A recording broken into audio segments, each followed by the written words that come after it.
ख्रीष्टंकर अति पवित्र और बहुमूल्य नाम आपण समस्त को आउ गोटे नूतन प्रसंग रे पुनर्बार मु स्वागत करे।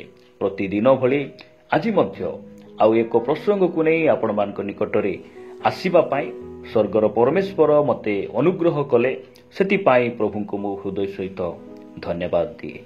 प्रिय प्रभु को लोक माने आसंतु आज मध्य परमेश्वर वाक्यरू आमे आउ एक प्रसंग रे अल्प समय कथबार्ता हेबा।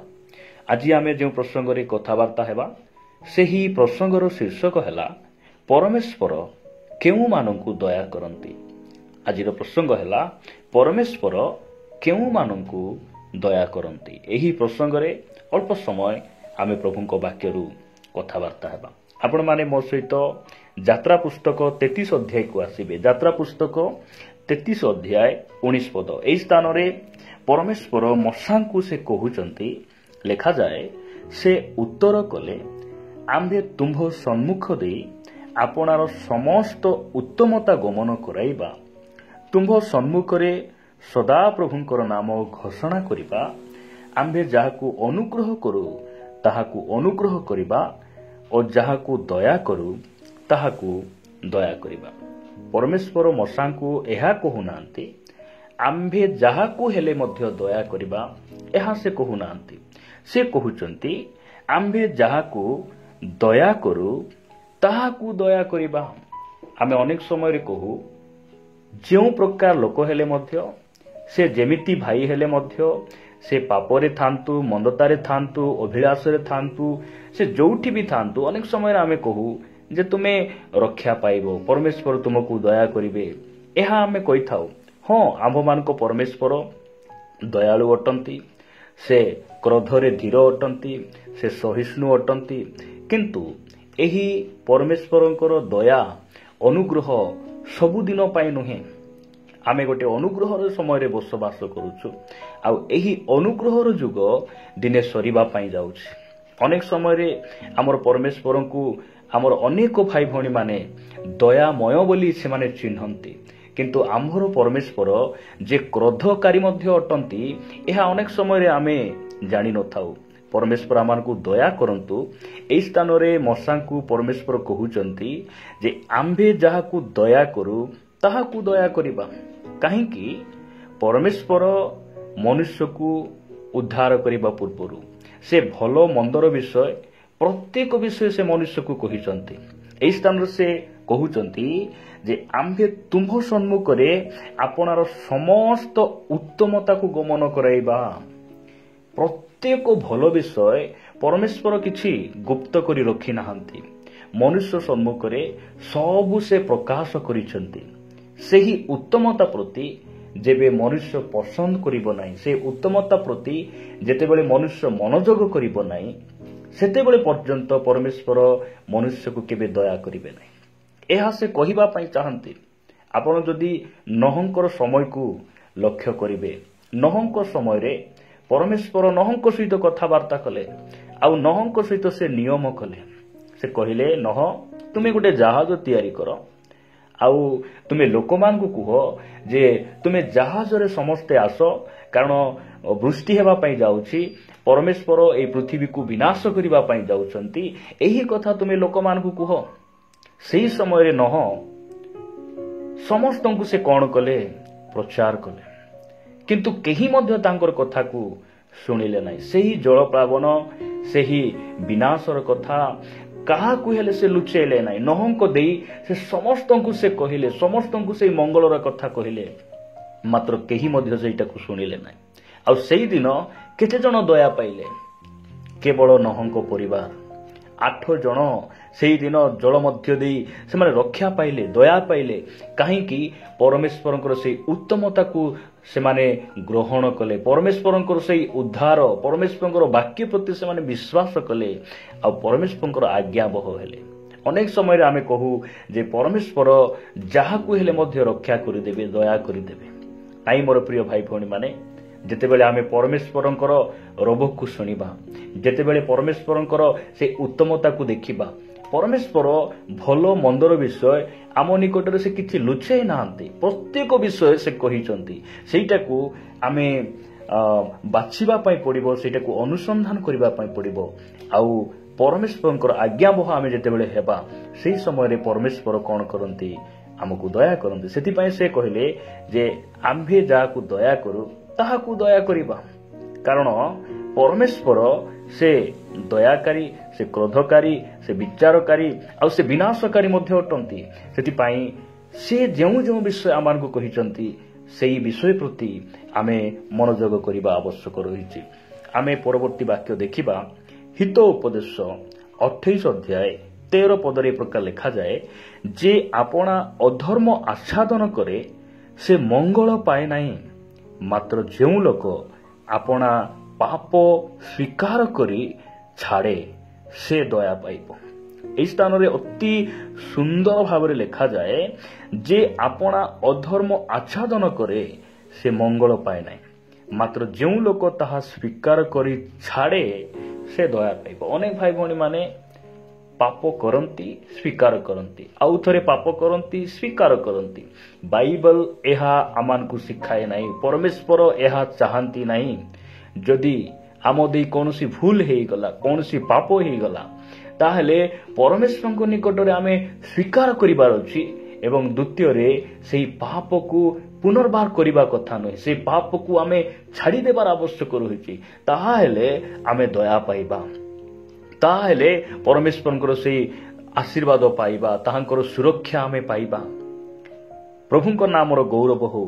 ପ୍ରିୟ ଭାଇ ଭଉଣୀମାନେ, ଯେତେବେଳେ ଆମ ଶରୀରରେ ଯଦି ରୋଗ ଅଛି, ଆମର କିଡନୀ ଷ୍ଟୋନ୍ ଅଛି, ପେଟ ବଥା ହେଉଛି, ଯଦି ଆମେ ସେହି ସମୟରେ ଆମେ ଲୁଚେଇ ଦେବା, ଡକ୍ଟରଙ୍କୁ କହିବା ନାହିଁ, ତାହେଲେ ଆମେ କେବେ ମଧ୍ୟ ସେହି ଯନ୍ତ୍ରଣାରୁ ମୁକ୍ତ ହୋଇପାରିବା ନାହିଁ।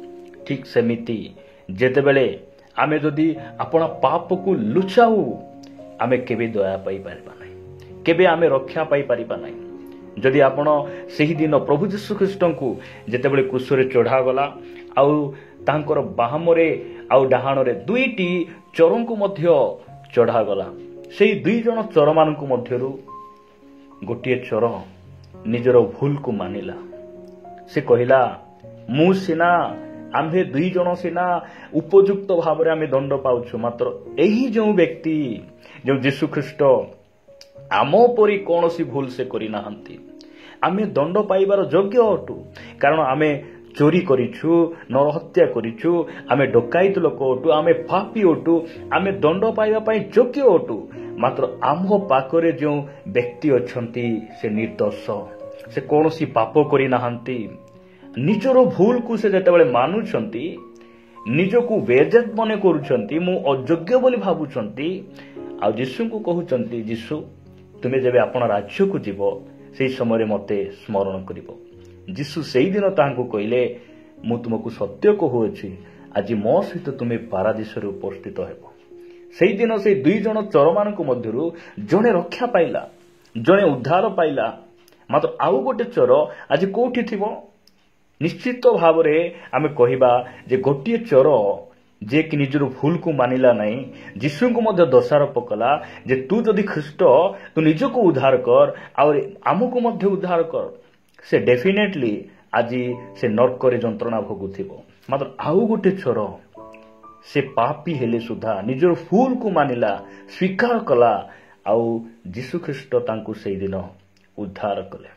ପ୍ରିୟ ପ୍ରଭୁଙ୍କ ଲୋକମାନେ, ଆମେ ସେତେବେଳେ ଦୟା ପାଇବା ଯେତେବେଳେ ଆମର ଭୁଲକୁ ଆମେ ମାନି ନେବା, ପାପକୁ ସ୍ୱୀକାର କରି ସେ ପାପକୁ ଆମେ ଛାଡ଼ିଦେବା, ସେତେବେଳେ ଆମେ ଦୟା ପାଇବା। ଯଦି ଆପଣମାନେ ଲୁକ ଲିଖିତ ସୁସମାଚାର 18 ଅଧ୍ୟାୟକୁ ଆସିବେ, 18 ଅଧ୍ୟାୟ 9 ପଦରୁ ଗୋଟିଏ ପ୍ରସଙ୍ଗରେ ପ୍ରଭୁ ଯୀଶୁଖ୍ରୀଷ୍ଟ ଆମମାନଙ୍କୁ ଶିକ୍ଷା ଦିଅନ୍ତି। ଲେଖାଯାଏ, ଆପଣା ଆପଣାକୁ ଧାର୍ମିକ ଜ୍ଞାନ କରି ଅନ୍ୟ ସମସ୍ତଙ୍କୁ ତୁଚ୍ଛ ଜ୍ଞାନ କରୁଥିବା କେତେକ ଆତ୍ମନିର୍ଭରଶୀଳ ଲୋକଙ୍କୁ ସେ ଏହି ଦୃଷ୍ଟାନ୍ତ ମଧ୍ୟ କହିଲେ। 2 ଜଣ ଲୋକ ପ୍ରାର୍ଥନା କରିବା ନିମନ୍ତେ ମନ୍ଦିରକୁ ଗଲେ। ଜଣେ ଫାରୁସୀ, ଅନ୍ୟ ଜଣକ କରଗ୍ରାହୀ। ଫାରୁସୀ ଦଣ୍ଡାୟମାନ ହୋଇ ଆପଣା ନିକଟରେ ଏହି ପ୍ରକାର ପ୍ରାର୍ଥନା କରିବାକୁ ଲାଗିଲା, ହେ ଈଶ୍ୱର, ମୁଁ ତୁମ୍ଭକୁ ଧନ୍ୟବାଦ ଦେଉଅଛି ଯେ ମୁଁ ଅନ୍ୟ ସମସ୍ତ ଲୋକଙ୍କ ପରି ଅତ୍ୟାଚାରୀ, ଅଧାର୍ମିକ, ବ୍ୟଭିଚାରୀ କିମ୍ବା ଏହି କରଗ୍ରାହୀ ପରି ସୁଦ୍ଧା ନୁହେଁ।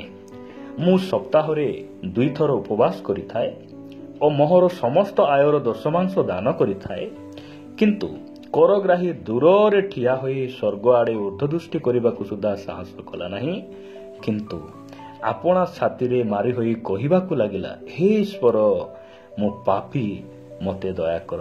ମୁଁ ତୁମ୍ଭମାନଙ୍କୁ କହୁଅଛି, ସେ ଲୋକ ନୁହେଁ, ବରଂ ଏହି ଲୋକ ଧାର୍ମିକ ଗଣିତ ହୋଇ ଆପଣା ଗୃହକୁ ଚାଲିଗଲା।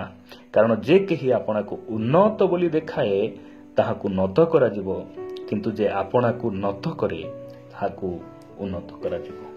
ଏହି ସ୍ଥାନରେ ଆମେ ଦେଖୁ ଜଣେ ବ୍ୟକ୍ତି ଯାଇ ପ୍ରାର୍ଥନା କରୁଛନ୍ତି ଯେ ଅନ୍ୟମାନଙ୍କୁ ତୁଚ୍ଛ କରି, ଅନ୍ୟମାନଙ୍କ ଠାରୁ ନିଜକୁ ବଡ଼ ମନେ କରି ପ୍ରଭୁଙ୍କ ନିକଟରେ ସେ ପ୍ରାର୍ଥନା କରୁଛନ୍ତି। ସେ ପ୍ରଭୁଙ୍କ ନିକଟରେ ପ୍ରାର୍ଥନା କରୁନାହାନ୍ତି, ସେ ଆପଣା ନିକଟରେ ସେ ପ୍ରାର୍ଥନା କରୁଛନ୍ତି।